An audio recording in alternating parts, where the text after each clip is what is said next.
got to ask, how old are you? I'm now 76.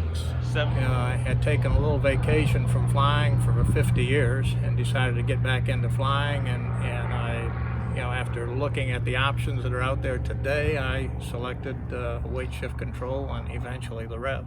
Unless there's some pretty significant wind, the REV is easily folded up and or set up by a single person.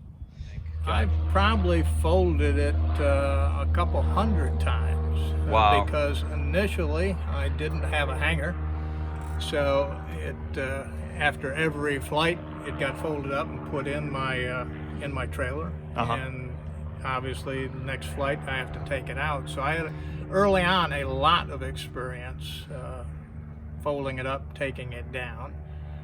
And here lately I've been fortunate enough to find places where I stay a little bit longer, have a hanger to put it in, so it speeds things up a little. Sure. Especially for an old guy like me. I can't do it quite as fast as Larry demonstrates on his website. Well, let's ask him, how long ago was it that you learned how to fly trike? Next February, it'll be 2 years.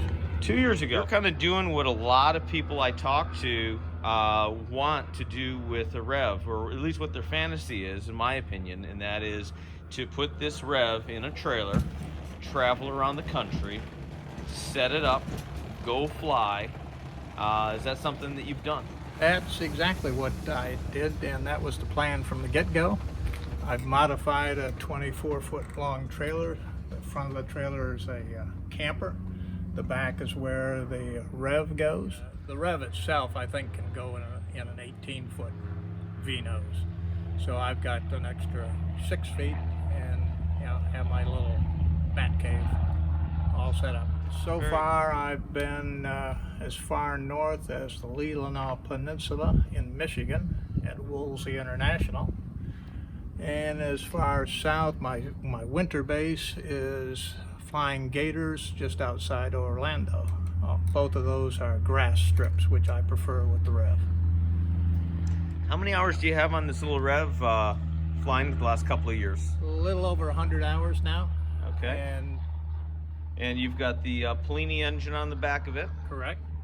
And so I understand that you had one engine failure at some point. How many hours did you have, and tell us about that? The engine failure, I guess I probably had 75 hours or so. Relatively low altitude, probably 250 feet, just after a crosswind turn in the pattern at Flying Gator. And I initially thought I was in serious trouble, then realized the aircraft was still flying good, and so I just continued to turn and landed on a crossing runway without issue. The root cause, after we looked at everything in the world, it turned out to be a little $5 fuel filter. And that fuel filter was not an OEM part either, was it? Correct.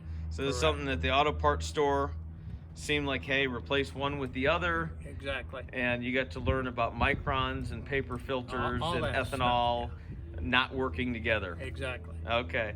So made a great landing because you're in a powered hang glider. So what do you like best about flying your REV? Just the enjoyment of being up there.